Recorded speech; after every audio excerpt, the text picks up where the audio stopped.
O Céu e o Inferno, obra de Allan Kardec, parte 10. Evocação. R. Atendo ao vosso chamado para cumprir a minha promessa.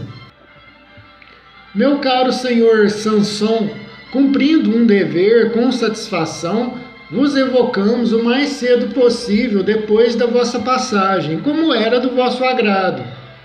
R. É uma graça especial que Deus me concede para que possa manifestar-me. Agradeço muito a vossa boa vontade, porém sou tão fraco que tremo. Fostes tão sofredor que podemos, penso eu, perguntar como vos achais agora. Sentis ainda as vossas dores? Comparando a situação de hoje com a de 2 dias atrás, quando estavas aqui ainda encarnado, que sensações experimentais? Espírito, a minha situação é bem ditosa, acho-me regenerado, renovado, por dizer, como se diz entre vós, nada mais sentindo das antigas dores. A passagem da vida terrestre para a dos espíritos deixou-me de começo num estado incompreensível, porque ficamos algumas vezes muitos dias privados de lucidez. Eu havia feito, no entanto, um pedido a Deus para permitir-me falar aos que estimo, e Deus ouviu-me. Ao fim de que tempo recobrastes a lucidez das ideias, saindo do torpor? R. O Espírito. Ao fim de 8 horas, Deus, repito, deu-me uma prova de sua infinita bondade, maior que o meu merecimento, e eu não sei como agradecer-lhe. Estais bem certo de não pertencerdes mais então ao mundo dos chamados vivos? No caso afirmativo, como comprová-lo? R.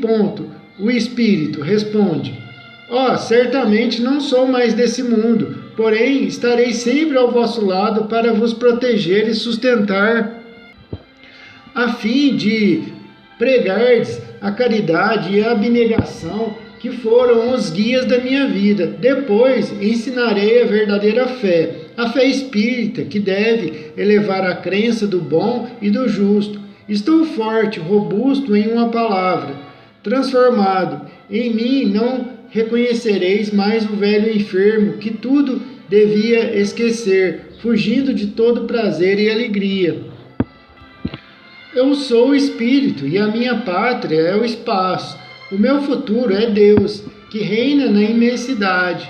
Desejara poder falar a meus filhos, ensinar-lhes aquilo que sempre desdenharam acreditar.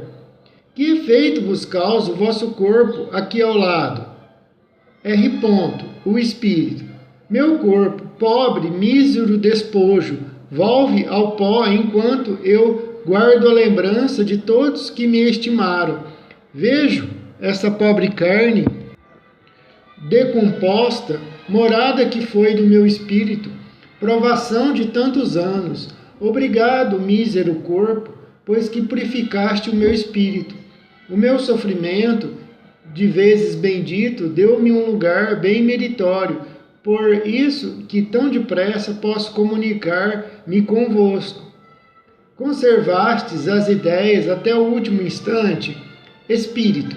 Sim, o meu espírito conservou as suas faculdades, e quando eu já não mais via, pressentia. Toda a minha existência se desdobrou na memória, e o meu último pensamento, a última prece, foi para que pudesse comunicar-me convosco, como o faço agora.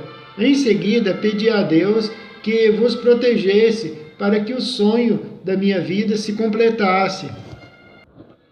Tivestes consciência do momento em que o corpo exalou o seu último suspiro? Que se passou convosco nesse momento? Que sensação experimentastes? R. O Espírito. Parte-se a vida e a vista, ou antes, a vista do espírito se extingue, encontra-se o vácuo, o ignoto, e arrastada por não sei que poder, encontra-se a gente no mundo de alegria e grandeza. Eu não sentia, nada compreendia e No entanto, uma felicidade inefável me extasiava de gozo, livre do peso das dores do mundo. Tende ciência do que pretende ler sobre a vossa campa? Apenas pronunciadas as primeiras palavras sobre o assunto, o Espírito respondeu sem que eu terminasse. Também respondeu, sem interrogação alguma, a certa controvérsia suscitada entre os assistentes sobre se seria oportuno ler esta comunicação no cemitério, achando-se presentes pessoas que poderiam não acreditar em nada disso ou não compartilhar das nossas opiniões. R. O Espírito. Ah, sei, meu amigo, e sei porque tanto vos via ontem como hoje. Deixa eu dar um pitaco aqui. É claro que aqui o Espírito se sente feliz, uma alegria grande, uma alegria inefável, felicidade quando ele partiu, porque era uma pessoa que só fez o bem aqui na Terra, né? Tem que ficar bem claro isso. Pessoas ruins vão sentir coisas horríveis de lá, dor, angústia, tristeza profunda, peso na consciência, todo tipo de coisas ruins quando a pessoa parte. Por quê? Sabe por quê? Porque o corpo nosso, ele funciona como um filtro. Todos os nossos sentimentos, eles são meios que amortecidos pelo nosso corpo. Então a gente não sofre muito aqui. É engano pensar que sofremos aqui. Agora de lá, não, a gente não tem um corpo para filtrar as nossas dores, as nossas angústias, as nossas depressões, as nossas tristezas, as nossas lágrimas, tudo que se relaciona à tristeza. Então a gente sente com muito mais intensidade do que aqui. E para quem só fez o bem, a felicidade funciona da mesma coisa, da mesma forma. Você não tem um corpo para te privar, para amortecer da felicidade, dos sentimentos que estão no ápice. Então você sente muito mais felicidade, como você sente muito mais tristeza, para aqueles que dor, angústia, para aqueles que foram ruins aqui, que não só pensavam neles, que faziam mal, e para aqueles que faziam o bem, que eram justos, corretos. Lá você sente tudo num grau muito maior. Então toda a dor será infinitamente maior e toda a felicidade muito maior. E o que depende? A nossa condição de lá será como? Será como vivermos aqui, o que fizermos aqui. Que isso fique bem claro. Perguntamos ao Espírito sobre se seria oportuno lermos esta comunicação dele no cemitério, achando-se presentes em seu velório pessoas que poderiam não compartilhar das nossas opiniões. Resposta do Espírito: ah, sei, meu amigo, e sei porque tanto vos via ontem como hoje. Que grande é a minha alegria. Obrigado. Falai para que me compreendam e vos estimem. Nada tendes a temer, pois que se respeita a morte. Falai, pois para que os incrédulos tenham fé a Deus. Falai, coragem, confiança, e oxalá meus filhos possam converter-se a uma crença sacrossanta. J. Samson. Durante a cerimônia do cemitério, ele ditou as palavras seguintes: não vos atemorize a morte, meus amigos. Ela é um estágio da vida. Se bem souberdes viver, claro, é uma felicidade, se bem a merecerdes, e melhor cumprirdes as vossas provações. Repito, coragem e boa vontade. Não deis mais que medíocre valor aos bens da terra, e sereis recompensado no mundo espiritual. Não se pode muito gozar sem tirar de outrem o bem-estar e sem fazer moralmente um imenso mal. A terra me seja leve. Sociedade Espírita de Paris, 25 de abril de 1862. Evocação 1. Estou perto de vós, meus amigos, disse o Espírito. Consideramo-nos felizes pela entrevista que tivemos no dia do vosso enterro, se lembra? E visto que o permitis, mais felizes seremos em completá-la para a vossa instrução, para a nossa instrução. Resposta do Espírito. Estou pronto, e sinto-me feliz por pensardes em mim, meus companheiros. A ideia falsa que fazemos do mundo invisível é, o mais das vezes, o que nos leva à descrença, e assim tudo o que possa esclarecer-nos a tal respeito será para nós da mais alta importância. Não vos surpreendam, portanto, as perguntas que porventura nos fizermos. Resposta do Espírito: espero-as e não ficarei surpreendido. Podem perguntar à vontade. Descrevestes luminosamente a transição para a outra vida. Dissestes que no momento de exalar o corpo o último suspiro, a vida se parte e a vista se extingue. E será esse momento seguido de qualquer sensação dolorosa? Queremos saber. Respostas do Espírito: de certo que sim, pois a vida não passa de uma série contínua de dores, das quais a morte é o complemento. Daí uma ruptura violenta, como se o espírito houvesse de fazer um esforço sobre-humano para escapar-se do seu invólucro, esforço que absorve todo o ser, fazendo-lhe perder o conhecimento do seu destino. Este caso não é geral, pois a experiência prova que muitos espíritos perdem a consciência antes de expirar, assim como nos que atingiram certo grau de desmaterialização, o desprendimento se opera sem esforço. Sabeis se há espíritos para os quais o momento extremo seja mais penoso? Será ele mais doloroso ao materialista, por exemplo? Resposta do Espírito: e isso é certo, porque o espírito preparado tem já esquecido o sofrimento, ainda que, ou antes, habituou-se com ele, e a calma com que encara a morte o impede de sofrer duplamente, prevendo o que por ela o aguarda. O sofrimento moral é mais forte, e a sua ausência por ocasião da morte é por si só um grande alívio. O descrente assemelha-se ao condenado à pena última, cujo pensamento antevê o cutelo e o ignoto. Entre esta morte e a do ateu há paridade. Haverá materialistas bastante endurecidos para julgarem nesse momento que vão ser arremessados no nada? Sim, resposta do Espírito. Eles acreditam no nada até a última hora, mas no momento da separação o Espírito recua, a dúvida empolga-o e o tortura. Pergunta-se a si mesmo o que vai ser, quer algo apreender e nada pode. O despreendimento não pode completar-se sem esta impressão. Deixa eu dar um pitaco aqui, isso é relativo também, porque vai muito mais do coração da pessoa. Pode ser um ateu, mas se ele for uma pessoa justa, correta, honesta, se ele ajudou o seu semelhante, isso é o que importa para a espiritualidade, para Deus. E ele, é claro que é melhor você acreditar que tudo continua, mas se for uma pessoa justa, boa, correta, honesta, que fez o bem para o seu semelhante, sem esperar nada, sem acreditar em Deus mesmo, a vida toda sem acreditar em Deus, ele, quando partir, ele vai ter uma felicidade interior. É claro que ele vai ficar um pouco perturbado, porque para você saber uma coisa, você tem que aprender aquela coisa. Para você, tudo na vida é tudo assim. Não adianta você ser bondoso, legal com todo mundo, sem você aprender a dirigir. Você não vai dirigir porque você é bondoso. Você não vai pilotar um avião porque você é bondoso. É assim, do outro lado. Mas o piloto do avião vai gostar de você, entre aspas. Estou fazendo uma analogia aqui. Quem dirige vai gostar de você, se você for bondoso. E se você for bondoso aqui, a espiritualidade vai gostar de você e vai te ajudar, e assim por diante.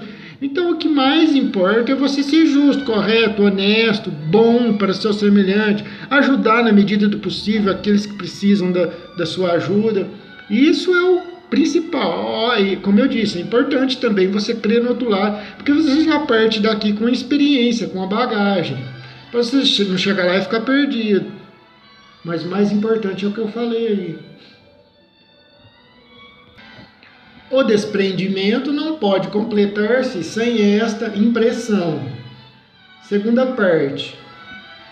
Em outra circunstância, Um espírito fez-nos a seguinte descrição da morte do incrédulo, do ateu, do materialista, por dizer: experimentam nos últimos instantes as angústias desses pesadelos terríveis em que se veem em escarpas de abismos prestes a tragá-los. Querem fugir e não podem. Procuram agarrar-se a qualquer coisa, mas não encontram nada para agarrar-se e sentem precipitar-se. É porque a pessoa ficou a vida toda acreditando no nada, sem... O que é a fé? Ali está dizendo, ficou como se um abismo fosse sugá-lo e ele procurava algo para segurar e não achava nada.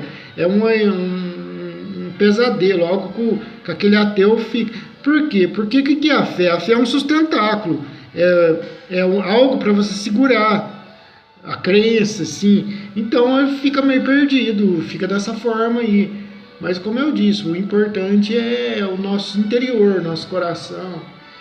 Experimentam nos últimos instantes as angústias desses pesadelos terríveis em que se veem em escarpas de abismos prestes a tragá-los. Querem fugir e não podem. Procuram agarrar-se a qualquer coisa, mas não encontram um apoio e sentem-se precipitar-se. Querem chamar, gritar e nem sequer um som podem articular. Então vemos contorcerem-se, crispar as mãos, dar gritos sufocados, outros tantos sintomas do pesadelo de que são vítimas. No pesadelo ordinário do sonho, o despertar tira-vos a inquietação e aliviados sois pela compreensão de que apenas estava sonhando. O pesadelo da morte, no entanto, prolonga-se muitas vezes por longo tempo, por anos mesmo, e o que torna a sensação ainda mais penosa para o espírito são as trevas em que se encontra imerso. Disseste que por ocasião de expirar nada vis, porém pressentias compreender-se que nada visseis corporalmente, mas o que pressentis antes da extinção seria já a claridade do mundo dos espíritos. Aqui tem a conversa, você está conversando com o espírito, né? Os médiuns lá em Paris conversando com o espírito, e de vez em quando tem algumas notas explicativas ali, algumas notas explicativas, e a conversa deles com o espírito. Agora foi outra pergunta que eles fizeram ao espírito. Resposta do espírito: foi o que eu disse precedentemente. No instante da morte, da clarividência ao espírito, os olhos não veem, porém o espírito, que possui uma vista bem mais profunda, descobre instantaneamente um mundo desconhecido, e a verdade, brilhando de repente, lhe dá momentaneamente imensa alegria ou funda mágoa, conforme o estado de consciência e a lembrança da vida passada. Trata-se do instante que precede a morte, ou antes daquele em que se perde a consciência, o que explica a palavra momentaneamente, pois as impressões agradáveis ou penosas, quaisquer que sejam, sobrevivem ao despertar. Nota: podeis dizer-nos o que vos impressionou, o que vistes no momento em que os vossos olhos se abriram à luz, ao outro mundo? Podeis descrever-nos, se é possível, o aspecto das coisas que se vos depararam no mundo dos espíritos?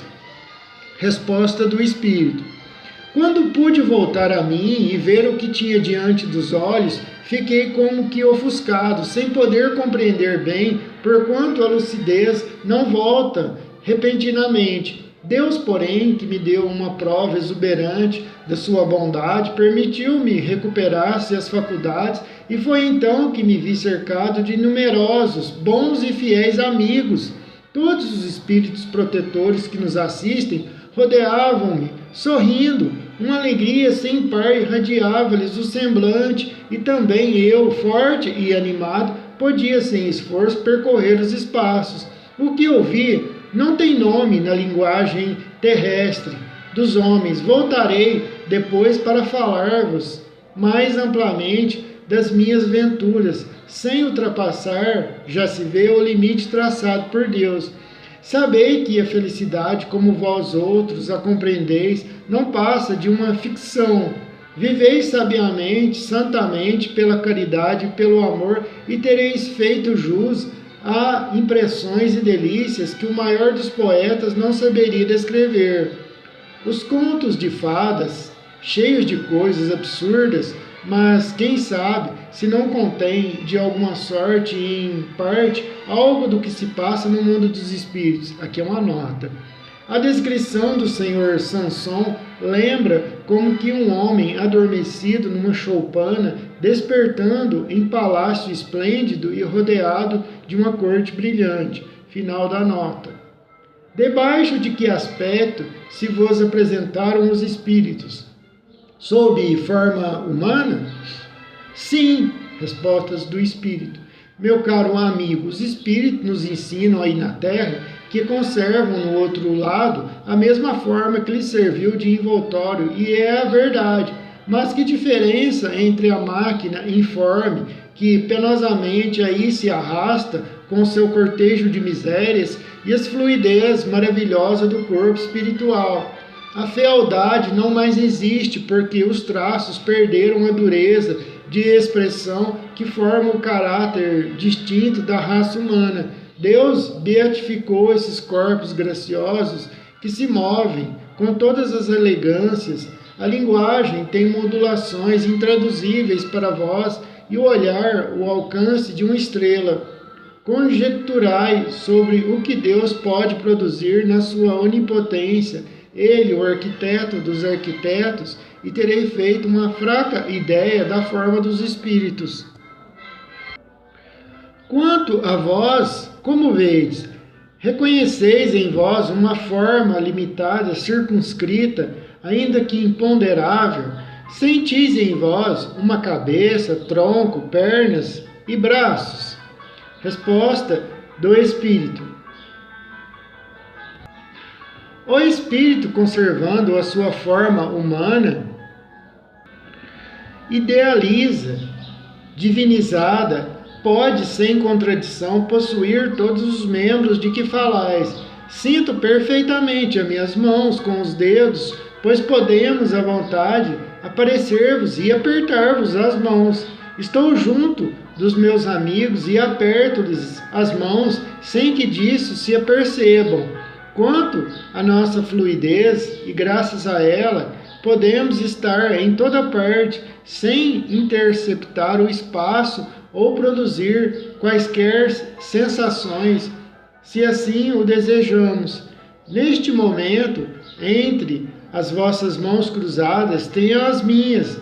Digo-vos, por exemplo, que vos amo, porém o meu corpo não ocupa qualquer espaço. A luz atravessa-o, e o que chamareis milagres, se acaso vísseis, não passa para o espírito de ação contínua de todos os instantes.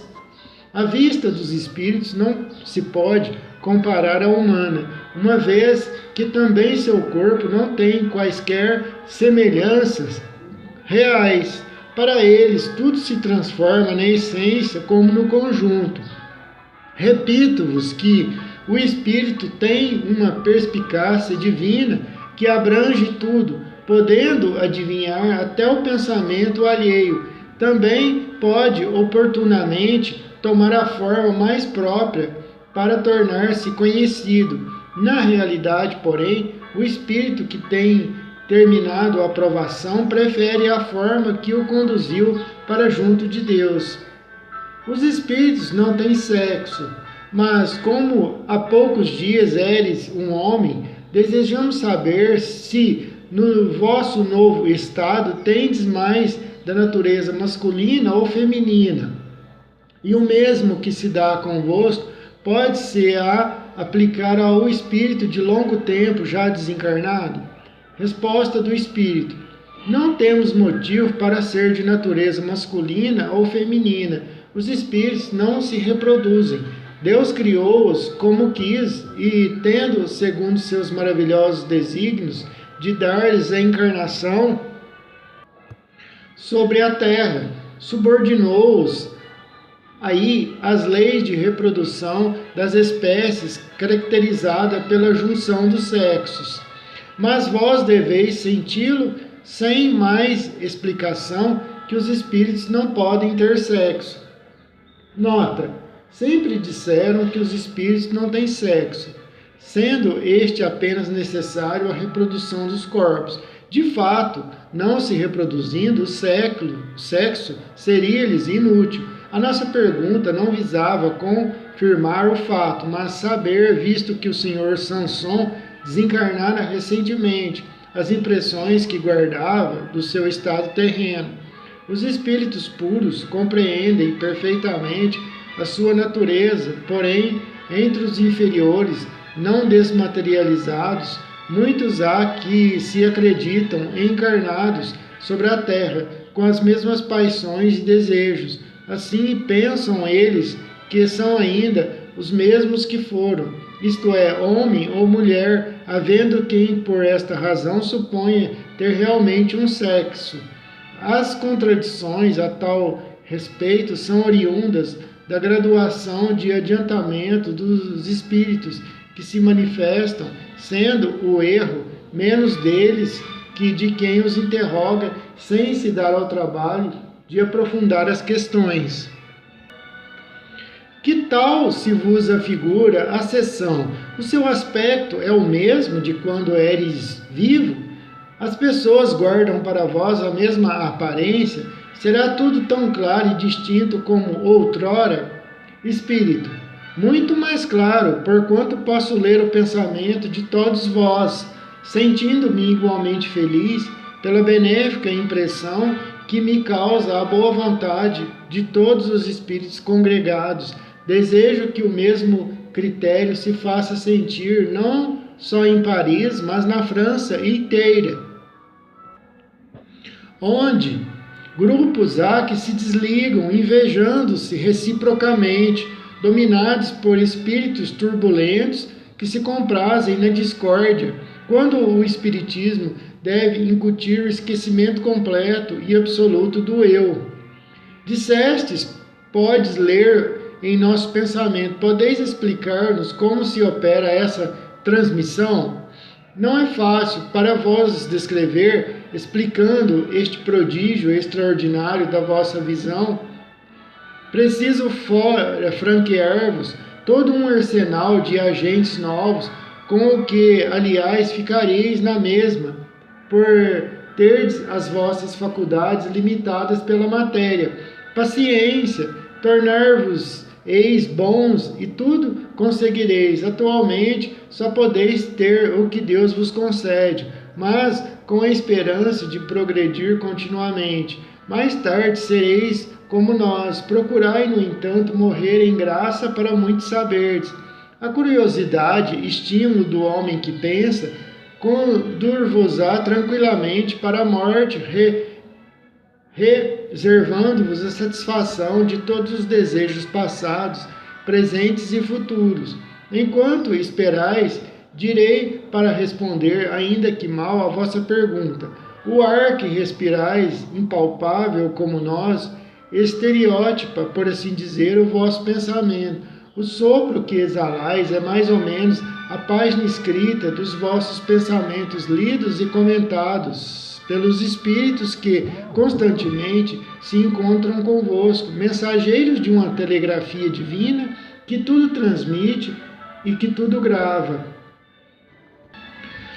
Em seguida, a primeira evocação do Sr. Sanson, feita na Sociedade de Paris, um espírito deu, sob esta epígrafe, a comunicação seguinte.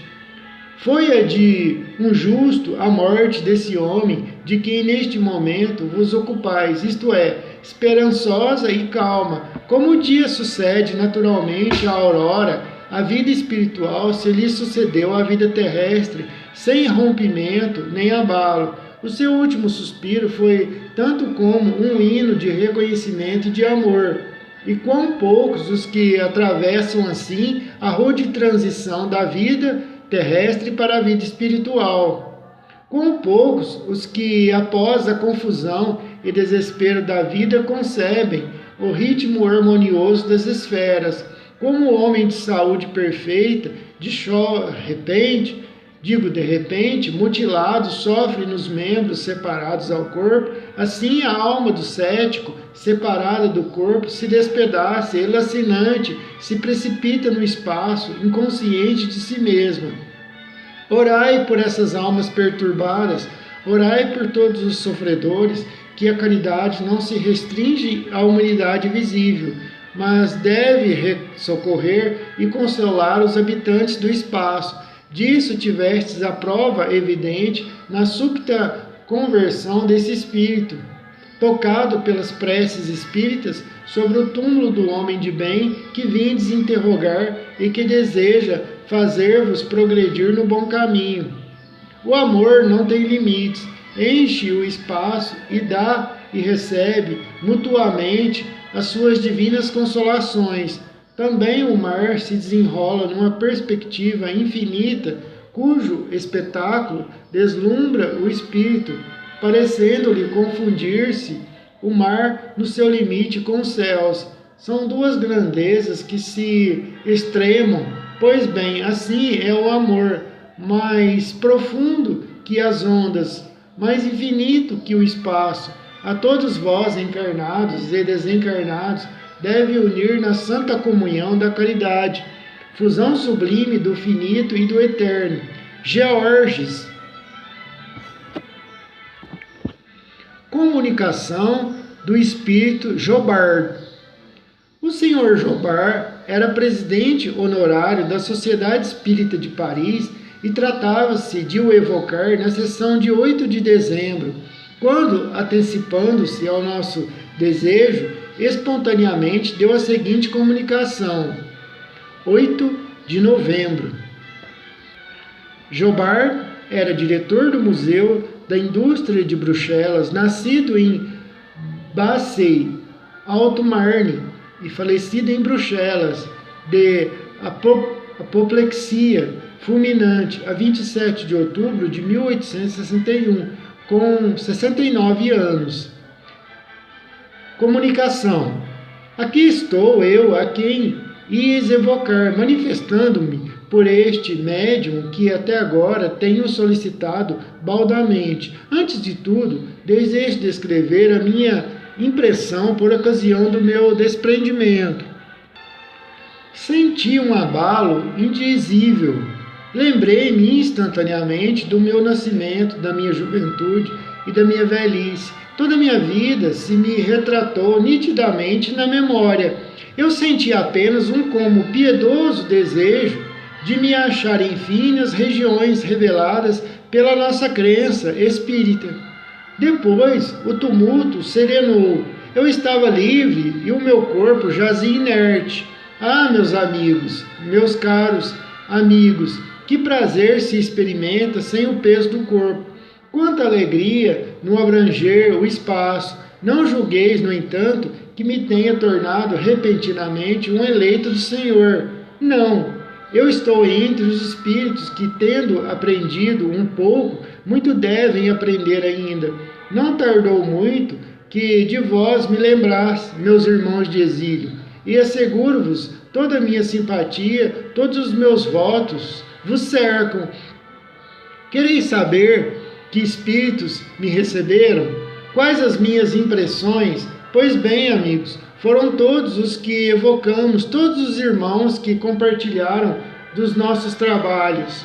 Eu vi o esplendor, mas não posso descrevê-lo. Apliquei-me a discernir o que era verdadeiro nas comunicações, pronto a contraditar tudo que fosse errôneo, pronto a ser o cavaleiro andante da verdade neste mundo, tal como fui no vosso. Jobard. Quando estáveis na terra, recomendastes-nos para vos evocarmos, e ora o fazemos, não só para satisfazer aquele seu desejo, como para testemunhar-vos ainda uma vez a nossa sincera simpatia, instruindo-nos ao mesmo tempo, visto que ninguém melhor do que vós pode dar-nos esclarecimentos precisos sobre esse mundo em que hoje habitais. Dar-nos-emos por felizes se houverdes por bem responder às nossas perguntas. Espírito, presentemente o que mais se impõe é a vossa instrução. Quanto a vossa simpatia, entrevejo-a e tenho a prova dela, tão só pelo que ouço, o que é já um enorme progresso. Para fixarmos ideias e não divagar, principiamos por perguntar em que lugar vos achais aqui, e como vos veríamos se tal coisa nos fosse facultada. Bom, eu estou junto do médio, com a aparência do mesmo Jobar, que se sentava ali à vossa mesa, visto que os vossos olhos mortais, ainda vendados, não podem ver os espíritos senão sob uma sua forma mortal. Podereis tornar-vos visível, se quiserdes. No caso contrário, qual a dificuldade disso? Resposta do Espírito. A disposição que vos diz respeito é que é toda pessoal. Um médium vidente poderia me ver tranquilamente, porém os outros não. O vosso lugar aqui é o mesmo de quando assistias encarnado às nossas sessões e que vos reservamos. Aqueles, pois, que em tais condições vos viram, poderão supor que aí estáis tal qual eres então, visto que aí não estáis com o corpo material de outrora, estáis, no entanto, com o corpo fluídico de agora e com a mesma forma. Se vos não vemos com os olhos do corpo, vemo-nos com o pensamento. Se não podeis comunicar pela palavra, podeis pela escrita, com o auxílio de um médium. Assim, as nossas relações, de forma alguma, se romperam com a vossa morte, e podemos entretê-las tão fácil e completamente como outrora. É assim, precisamente, que se passam as coisas. Espírito, sim, e há muito que o sabeis. Ocuparei este lugar muitas vezes, e mesmo sem o saberdes, estarei aqui, uma vez que o meu espírito habitará entre vós. Nota: chamamos a atenção para esta última frase, o meu espírito habitará entre vós, que neste caso não é uma simples figura de linguagem, porém realidade.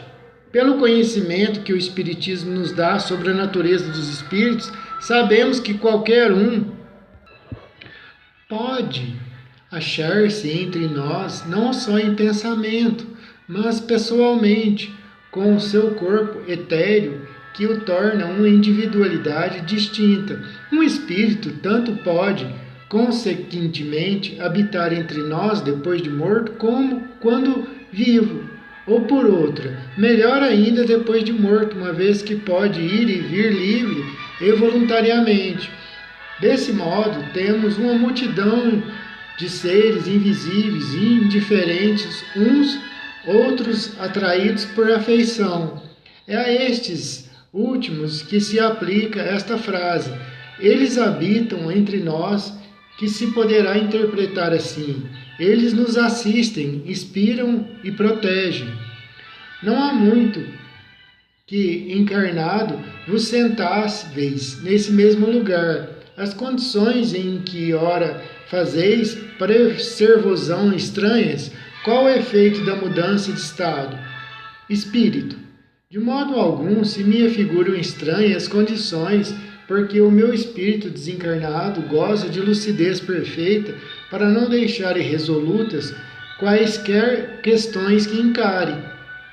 Lembrai-vos de haver estado nas mesmas condições anteriormente à última existência.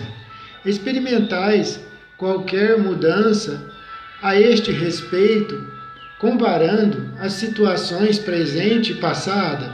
Espírito: recordo-me das minhas vidas anteriores e sinto-me bem melhorado. Por isso que me identifico com o que vejo, ao passo que, perturbado nas precedentes existências, só me apercebia das faltas terrenas. Lembrai-vos da penúltima encarnação, da que precedeu a do Sr. Jobar. Se me lembro, sim, me lembro, fui um operário mecânico acossado pela miséria e pelo desejo de aperfeiçoar a minha arte. Como Jobar, realizei os sonhos do pobre operário e dou graças a Deus, cuja bondade infinita fez germinar a planta e cuja semente depositara em meu cérebro. Já vos tendes comunicado em outras partes? Espírito, pouco me tenho comunicado. Em muitos lugares, um espírito tomou-me o nome. Algumas vezes estava eu perto, sem que pudesse comunicar-me diretamente. Tão recente é a minha morte que participo ainda de certas influências terrestres. É preciso que haja perfeita simpatia para poder exprimir o meu pensamento. Em breve operarei incondicionalmente, mas por enquanto, repito, não posso fazê-lo. Quando morre um homem um tanto conhecido, é chamado de todos os lados e inúmeros espíritos se dão pressa de apossar-se da sua individualidade. Eis o que comigo se tem passado. Em muitos casos, asseguro-vos que logo após o despreendimento, poucos espíritos podem comunicar-se, mesmo por um médium predileto. Vedes os espíritos que aqui estão conosco? Claro, sim, vejo, principalmente Lázaro e Erasto. Depois, mais afastado, o espírito de verdade pairando no espaço. Depois, ainda uma multidão de espíritos que vos cercam, solícitos e benévolos. Sede felizes, amigos, pois benéficas influências vos disputam as garras do erro. Quando encarnado, compartilháveis da opinião emitida sobre a formação da Terra pela incrustação de 4 planetas que se teriam unido. Sois ainda da mesma opinião? Espírito, é um erro. As novas descobertas geológicas provam as convulsões da Terra e sua formação gradual e sucessiva. A Terra, como os outros planetas, teve sua vida própria, e Deus não precisou lançar mão dessa grande desordem que seria a agregação de planetas. A água e o fogo são os únicos elementos orgânicos da Terra. Admitireis também que os homens pudessem cair num estado cataléptico por tempo ilimitado e que o gênero humano tivesse assim aparecido na Terra? Espírito, pura ilusão da minha mente que ultrapassava sempre o seu fim. A catalepsia pode ser longa, porém não indeterminada. Tradições, legendas exageradas pela imaginação oriental. Meus amigos, muito tenho sofrido já com as ilusões que alimentaram o meu espírito no passado. Não vos iludais a tal respeito. Muito aprendi e posso hoje dizer-vos que a minha inteligência, apta para assimilar diversos e vastos estudos, guardará, no entanto, de sua última encarnação, o pendor para o maravilhoso e místico, hauridos nas imaginações populares. Ainda agora pouco me tenho ocupado das questões puramente intelectuais, no sentido em que as julgais. E como poderia eu fazê-lo, deslumbrado e aturdido pelo maravilhoso espetáculo que me cerca? O vínculo do Espiritismo, que vós, homens, não podeis compreender, só ele pode atrair-me a esta terra que abandono. Não direi com alegria por ser uma impiedade, mas com o profundo reconhecimento da libertação. Quando a sociedade abriu uma subscrição em favor dos operários de Lyon, em fevereiro de 1862, um consórcio subscreveu 50 francos, sendo 25 por si e 25 em nome do Sr. Jobard, que então deu a tal respeito a comunicação seguinte: exulto e lisonjeio-me de não ter sido esquecido entre os meus irmãos espíritas. Agradeço ao coração generoso que vos trouxe o óbolo que eu daria se habitasse ainda o vosso mundo. Neste em que ora resido, é nula a necessidade de dinheiro, de modo que me foi preciso recorrer à bolsa da amizade para provar materialmente que também a mim me compungia o infortúnio dos irmãos de Lyon, intrépidos cultores da vinha do Senhor Muito deveis convencer-vos de que a caridade não é uma palavra oca, pois grandes e pequenos vos patentearão na emergência sentimentos de simpatia e fraternidade. Estais na grande via humanitária do progresso. Pois bem, praza a Deus, sejais ditosos na jornada, e os espíritos amigos que vos sustentem para que triunfeis afinal. Eu começo a viver espiritualmente, mais calmo, menos perturbado pelas emoções constantes que sobre mim choviam. O modismo também atua sobre os espíritos, e quando Jobar sair de moda, pedirá ele então aos seus amigos sérios que o evoquem. Aprofundaremos então questões superficialmente tratadas, e o vosso Jobar, completamente transfigurado, poderá ser útil como deseja de todo o coração. Jobar. Passados os primeiros tempos, consagrados ao alento dos seus amigos, o Senhor Jobar colocou-se entre os espíritos que ativamente propugnaram pela renovação social, esperando uma nova encarnação terrena para tomar parte ainda mais ativa e direta nesse movimento.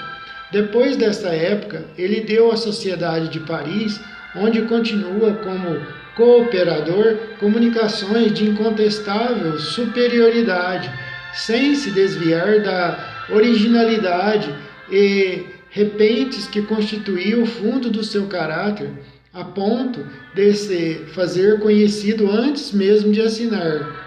Samuel Filipe. Este era um homem de bem na verdadeira acepção da palavra. Ninguém se lembrava de ter o visto cometer uma má ação ou errar voluntariamente no que quer que fosse em toda a sua vida. De um devotamento extremo aos amigos, podia-se ter como certo seu acolhimento, se tratando de quaisquer favores, ainda que contrários a seu próprio interesse. Trabalhos, fadigas, sacrifícios, nada o impedia de ser útil a alguém, isto sem ostentação. Admirando-se quando se lhe atribuía por estes predicados um grande mérito, jamais desprezou os que lhe fizeram mal, antes se dava pressa em servi-los como se bem semelhantes lhe houvessem feito. Tratando-se de ingratos, dizia: não é assim, porém, a eles que se deve lastimar, posto que, muito inteligente e dotado de natural vivacidade, teve na terra uma vida obscura, laboriosa e bordada de rudes provações. Podia-se comparar a essas naturezas de escol que vivem na sombra das quais o mundo não fala e cujo brilho não se reflete na terra. Aurira no conhecimento do Espiritismo, uma fé ardente na vida futura e uma grande resignação para todos os males da existência terrena. Finalmente faleceu em dezembro de 1862, na idade de 50 anos, de moléstia atroz, sendo o seu passamento muito sensível à sua família e aos amigos, evocamo-lo alguns meses depois da sua morte. Por que tendes uma recordação nítida dos últimos instantes da vida na terra? Espírito de Samuel. Perfeitamente, conquanto esta recordação reaparecesse gradualmente. No instante preciso do despreendimento, eram confusas as minhas ideias. Quereis, a bem da nossa instrução e do interesse que nos mereceis pela vossa vida exemplar, descrever como ocorreu o vosso trespasse da vida corporal para a vida espiritual? Espírito, de bom grado, tanto mais quanto a narrativa não aproveitará somente a vós, mas a mim próprio. Por isso que, dirigindo o meu pensamento para a terra, a comparação faz-me apreciar melhor a bondade do Criador. Sabeis que de tribulações provei na vida, entretanto jamais me faltou coragem na adversidade, graças a Deus, e hoje felicito-me. Quanta coisa poderia, se houvesse desanimado, perder. E ainda tremo ao pensar que tudo quanto sofri se anularia caso desfalecesse, tendo de recomeçar novamente as provações. Ó, meus amigos, compenetrai-vos firmemente desta verdade, pois nela reside a felicidade do vosso futuro. Não é, por certo, comprar muito caro essa felicidade por alguns anos de sofrimento. Ah, se soubesses o que são alguns anos comparados ao infinito. De fato, a minha última existência terrestre teve algum mérito aos vossos olhos. Outro tanto, não direis, das que precederam a esta, das minhas vidas mais antigas.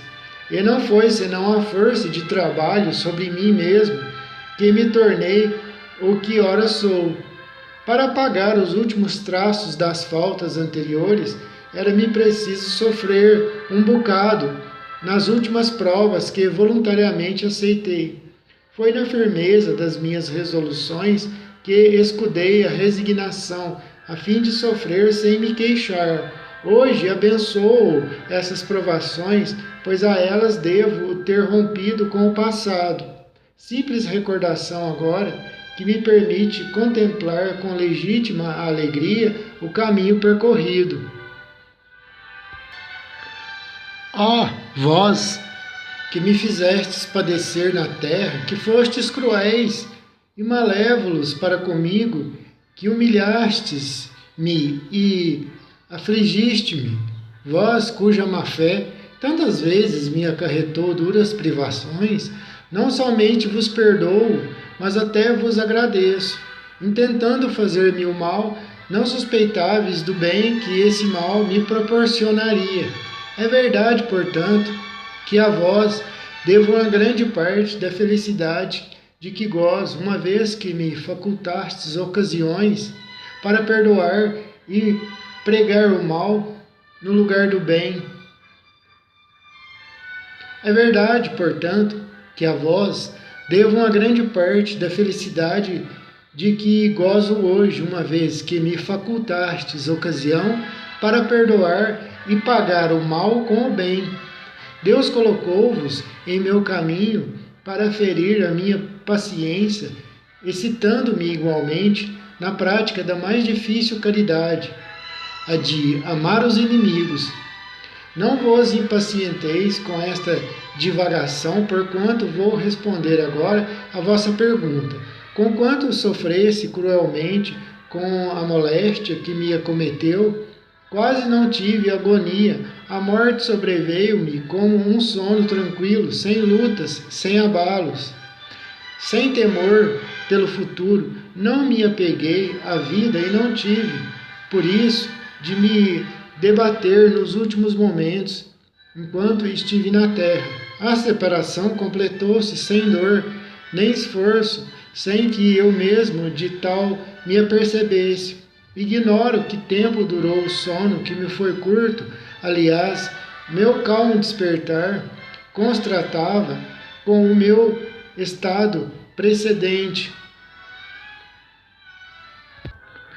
Meu calmo despertar contrastava com o meu estado precedente. Não sentia mais dores e exultava de alegria. Queria erguer-me, caminhar, mas um torpor, nada desagradável, antes deleitoso, me prendia e eu me abandonava a ele prazerosamente, sem compreender a minha situação de pronto, conquanto não duvidasse já ter deixado a terra.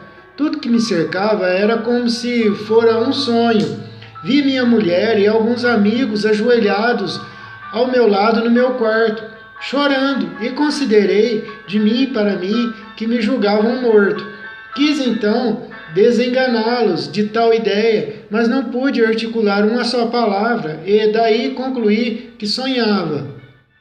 O fato de me ver cercado de pessoas queridas, de há muito falecidas, e ainda de outras que à primeira vista eu não podia reconhecer, fortalecia em mim essa ideia de um sonho, sei lá, em que tais seres por mim velassem.